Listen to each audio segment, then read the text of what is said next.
Now meet the caregivers who cared for the sick and dying in the hospital that was set up on the edge of town for smallpox patients. Again, the year is 1869.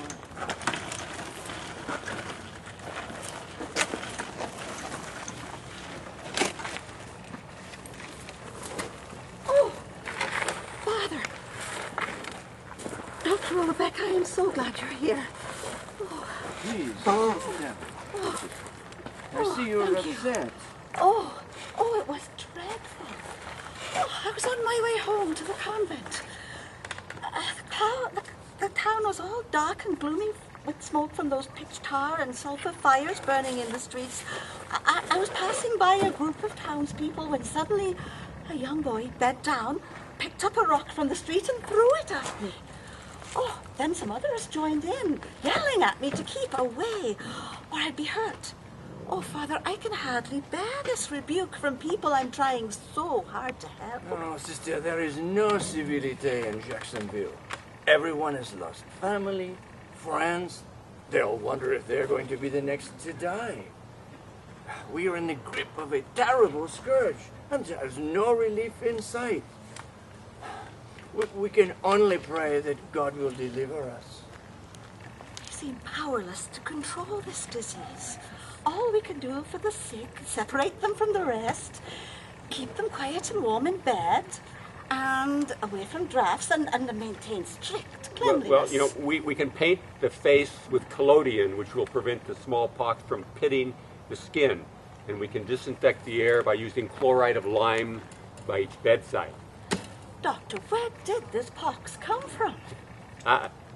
We really don't know, but of course, there's plenty of rumors. One that an Indian brought it here from Crescent City.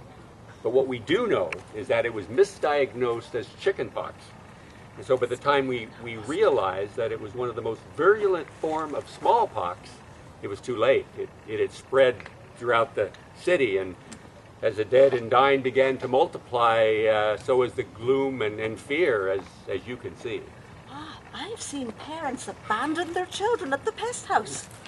Anyone even suspected of being ill is shunned and isolated. Why, I know of one young man from town went over to Wagner Creek to visit his parents. While he was there, the neighbors got to know about it. They threatened him at gunpoint and said they'd shoot him if he didn't return to Jacksonville immediately. This pox is no respecter of persons. I think of one of our most prominent citizens, Colonel Thibault. Why, the senator, Attorney General. The first newspaper editor west of the Rockies. Yes. I was with him when he died. I heard his cri de mort, his death cry. He said, I do not deserve to die of the smallpox after all I have done for my country and community. We buried him at midnight. No funeral, no eulogy, no one but me to shed a tear. Father, we're all exhausted, we're all on edge, and there's so many here in the town that are ignorant as well. For example, what benefit does it do to breathe this smoky and this foul air from all those pitch tar fires that are burning all over town? And what's even worse is the ignorance of the citizens who are refusing to be vaccinated.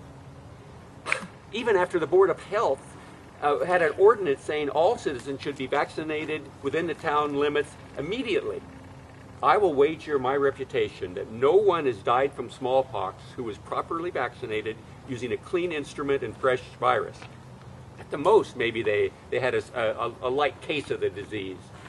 It's unfortunate that many had to be vaccinated over and over again in order to develop a genuine vaccine sore. And sadly, some have died thinking they were protected when they were not. The pox, it brings out the best and the worst in our town. I think of Carmelo, the only man who volunteers to dig graves. He works late at night, the torch goes out, and he must continue in darkness, and I come to bless the grave in total darkness. And then there are the shopkeepers who will refuse to close for fear of losing a sale. They value money more than life. It's no wonder that the surrounding towns have a quarantine against anyone from Jacksonville.